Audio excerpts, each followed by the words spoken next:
What's going on, everybody?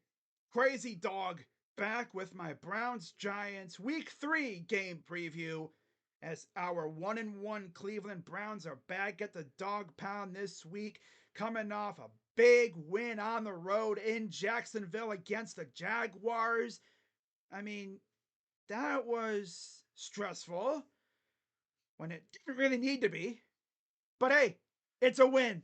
And now the Browns are back at home at Huntington Bank Field. That's going to take some getting used to, but I'll get over it, right? As they welcome Daniel Jones and the 0-2 New York Giants to town. And the Giants, talk about a brutal loss against the Commanders, a team that they have had a lot of success against in recent years. Yeah, one of the most brutal losses I've seen so far this year, right? This was a game where they allowed 21 points on 7 field goals. I'll tell you what, if you had Austin Seibert in fantasy, you were definitely a very happy camper because that dude was essentially their offense. I mean, God, seeing that gave me flashbacks to when Phil Dawson was the Browns' entire offense. Remember that? I mean, he was the leading scorer for the Browns at one point. Remember Phil Dawson? That's the only way we could score field goals. Damn. And you know what's even more brutal about that? The Giants scored 3 touchdowns. Now you're probably thinking, wait a minute. They gave up 7 field goals, which equals 21 points. Giants scored 3 touchdowns, which should equal 21 points. But unfortunately, literally on the first play, not even the first play, opening kickoff, Austin Eckler took it to the crib, and Graham Gano hurt himself trying to chase down Eckler. And of course, the play didn't even count because of a penalty. So, damn. Giants lost their kicker, one of the best kickers in the league, on a play that didn't even count. And so they had to play the entire game without a kicker. I don't know what's more brutal, losing like that or the fact that they have to go through the entire game with no kicker. And if you ask any Giants fan, they'd say if they had a kicker, they win that game. Probably do. Probably do because they were handicapped. Like they literally could not kick any field goals. They had to go for 2. Like that's tough. So what else is there really to say, right? I mean, the Giants overall roster wise, not great. They have some solid pieces. Of course, Danny Derps is still their quarterback. Of course, that dude has so many nicknames now. You know, Danny Dimes, Danny Derps, Danny Pennies. I'm gonna call him Danny Donations because I'm gonna need that dude to make some donations to the Browns turnover fund because my God, this team needs some damn turnovers. How many turnovers have we almost had this year? Like 6. We've had like 4 or 5 near interceptions, and then of course 2 sack fumbles that Miles forced that the opponent fell on. I'm gonna get a few, I feel like, this week. I could just feel it in my bones. We're gonna get a couple turnovers in this game. There's no way Denny Derps doesn't turn it over against our defense.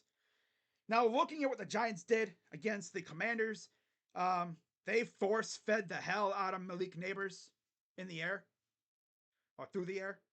10 receptions on 18 targets, 127 yards on a touchdown from Malik Neighbors. Daniel Jones overall, 16 of 28 for 178 yards and 2 touchdowns. So pretty much 95% of the offense went through Malik Neighbors through the air. On the ground, Devin Singletary was toting that rock like a dog. 16 carries, 95 yards, and a touchdown. So yeah, the Browns are really going to have to keep track of Devin Singletary out there. But when it comes to throwing the ball, against our secondary, I like our chances when it comes to possibly getting a couple turnovers. Because you know Danny Derps, he's so turnover prone nowadays, especially when it comes to fumbling. Oh yeah, I feel like we're gonna force a few, for sure. Especially with Myles Garrett doing that whole strip sack thing now, you know. But this is gonna be an interesting game. I mean, you look at the Giants on defense; they have a solid defense.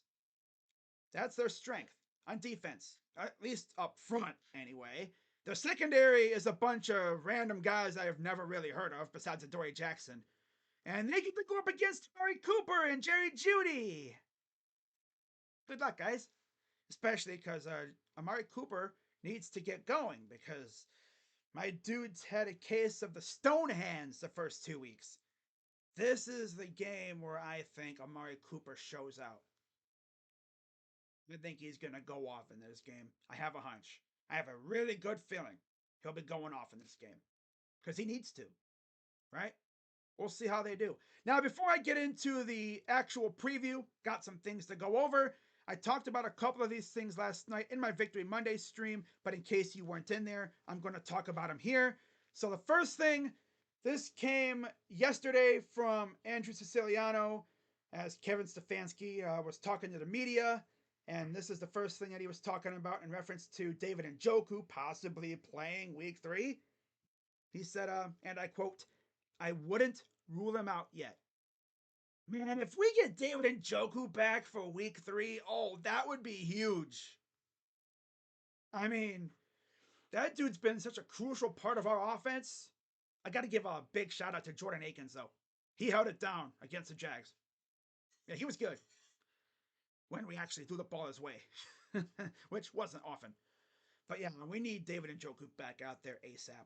Of course, I'm not trying to rush him back from an injury because high ankle sprains are nothing to laugh at. They're painful and they're tough to come back from.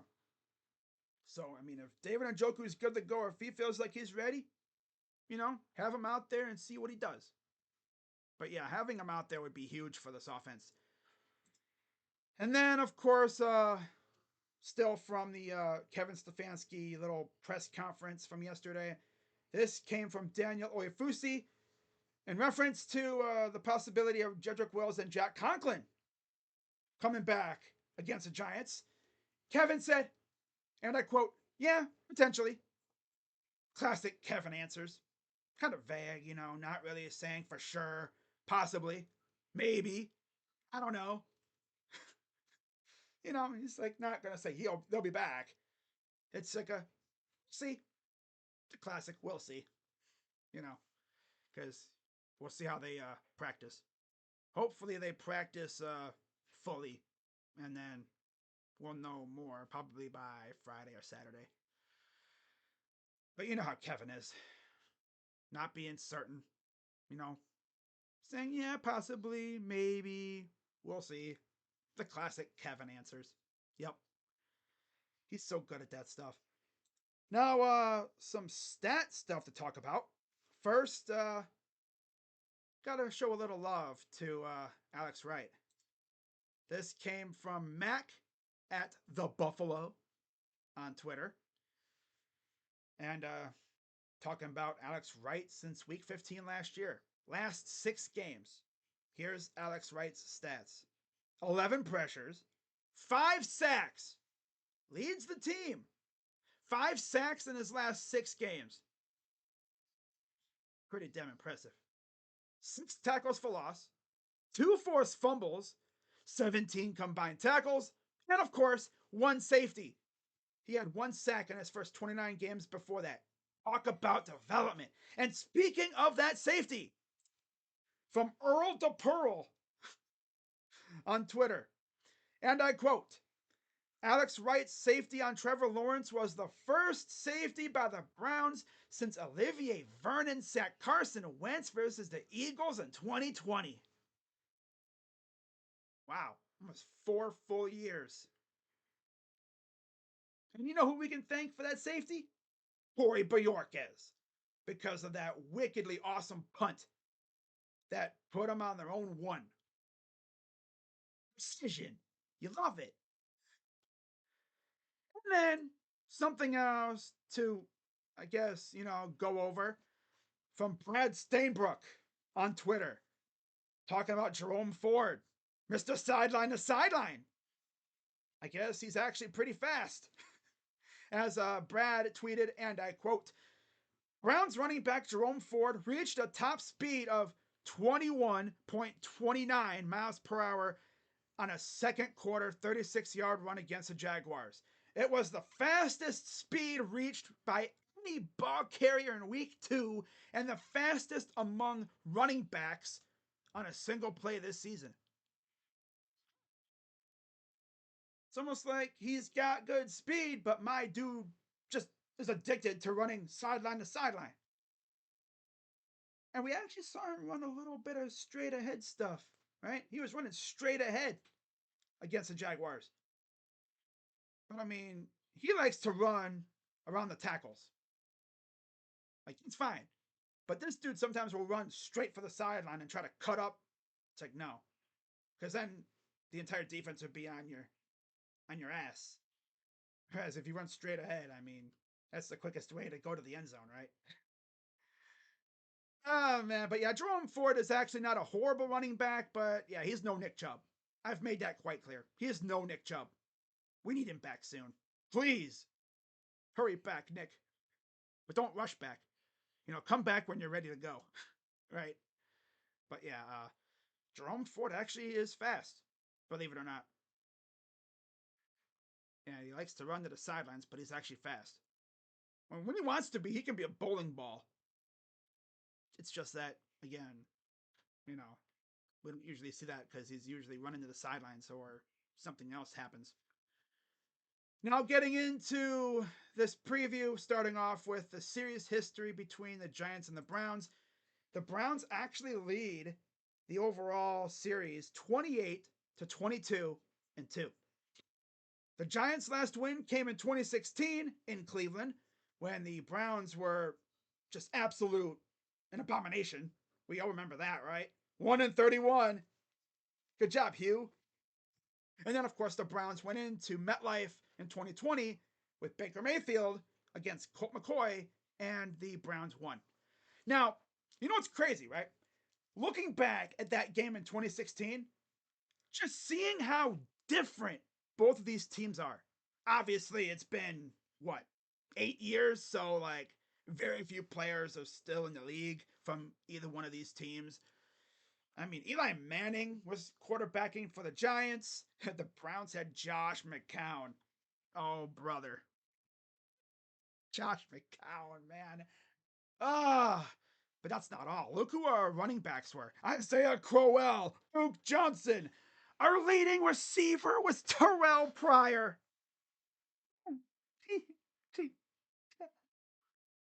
We were so down bad, man. We were. Our leading receiver was a former quarterback. That's how down bad we were.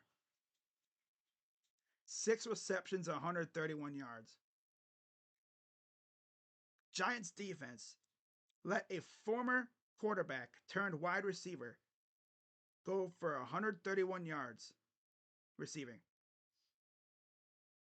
Bruh. Wow. Isaiah Crowell had receptions. Seth DeValve, Ori Coleman, my guy Rashard Higgins. Always love that guy. Duke Johnson, Gary Barnidge, Andrew Hawkins, and Danny Vitale. Wow. I'm surprised this team won one game that year. Looking at the roster. And it's funny because looking back at my videos, I was gassing this team up like they could actually be good. And remember, they had RG3 at the beginning of the year, too. People might forget about that.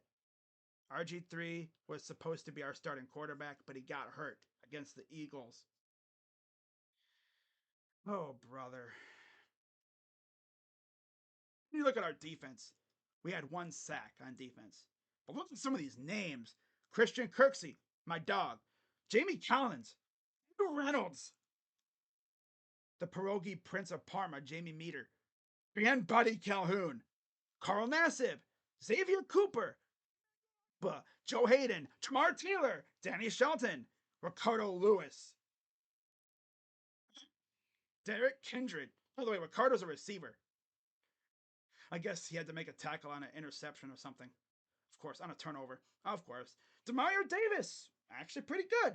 Corey Lemonnier had the only sack for the Browns defense in that game.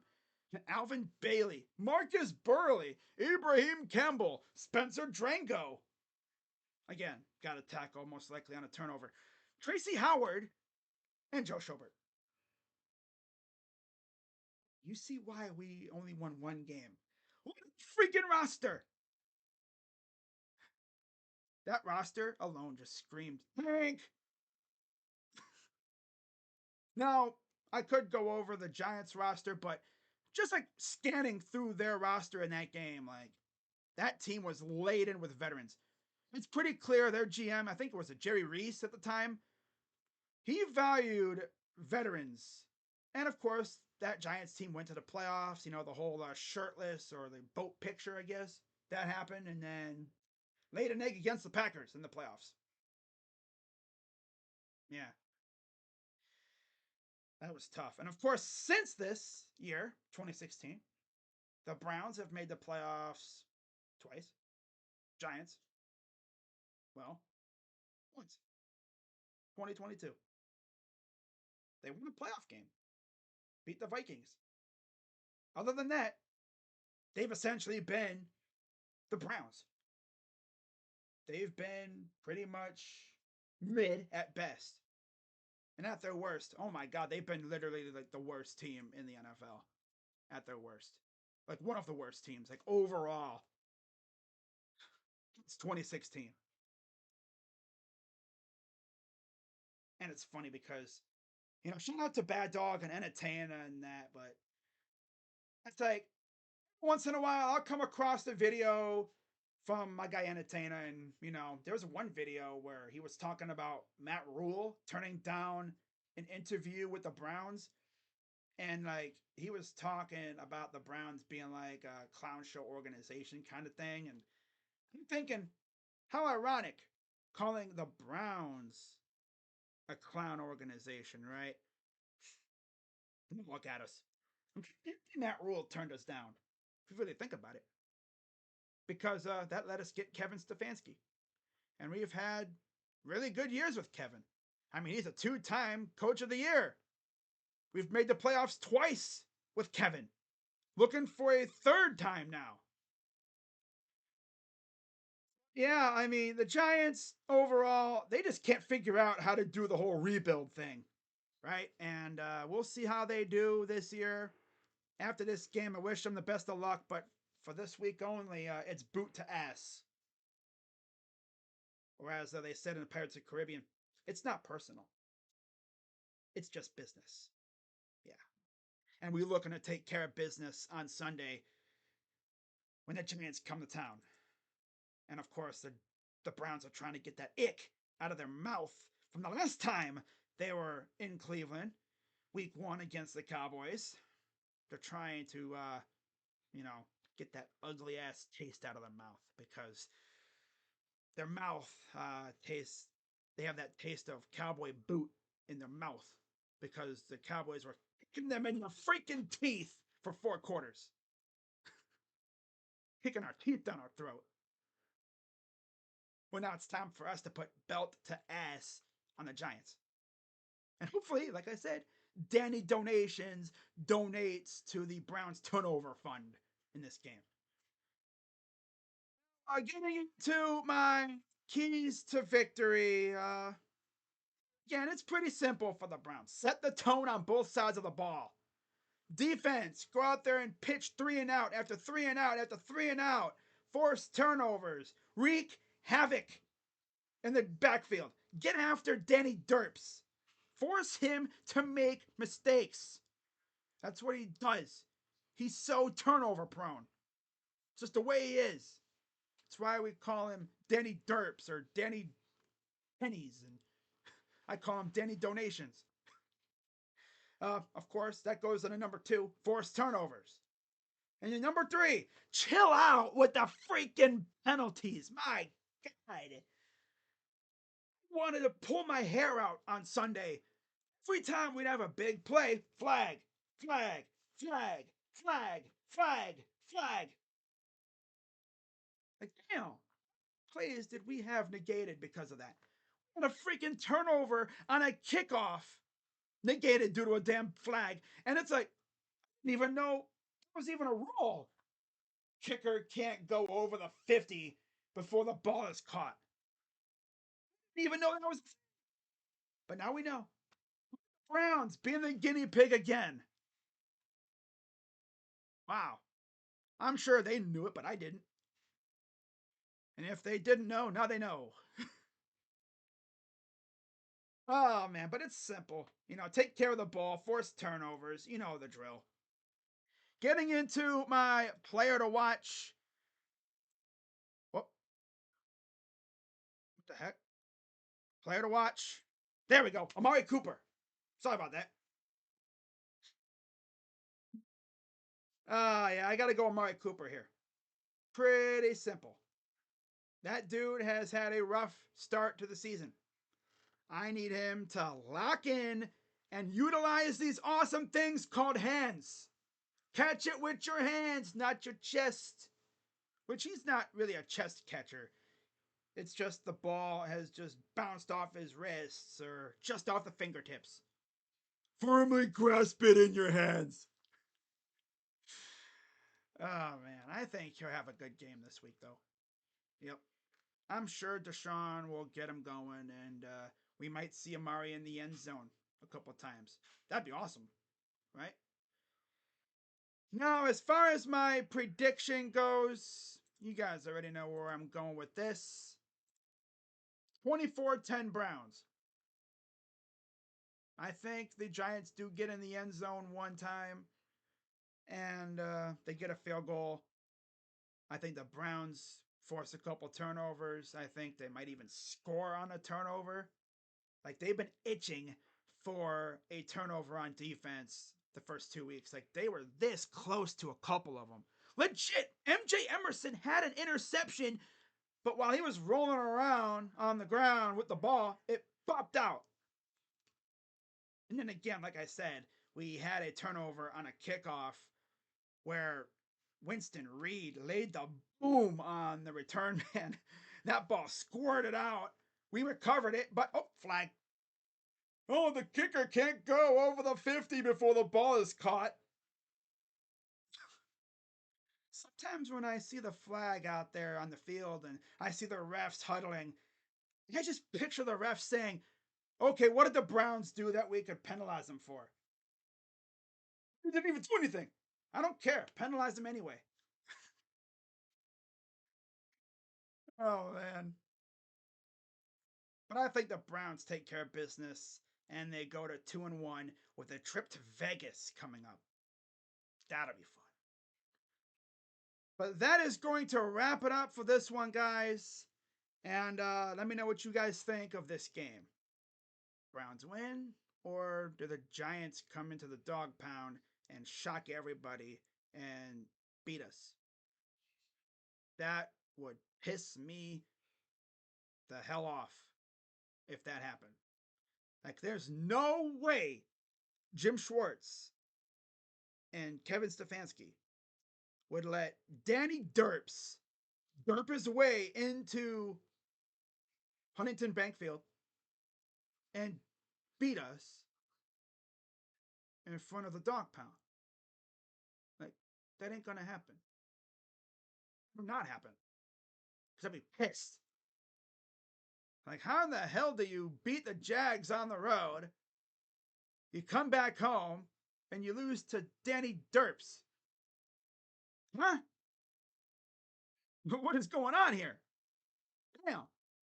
Like, it's one thing to lose to Dak, right? At least they got CeeDee Lamb, they got Zeke, they got a damn good defense. And then, of course, that defense got shredded by Derek Carr. Of course. I guess that's what happens when you're facing an actual competent offense that's not, fresh off of no preseason snaps. And, the Saints were actually able to have good possessions that weren't you know, 3 and outs almost every time, right? I think the Saints scored on almost all of their like first few possessions. Like they straight up ran the Cowboys out of their own building. Like, damn.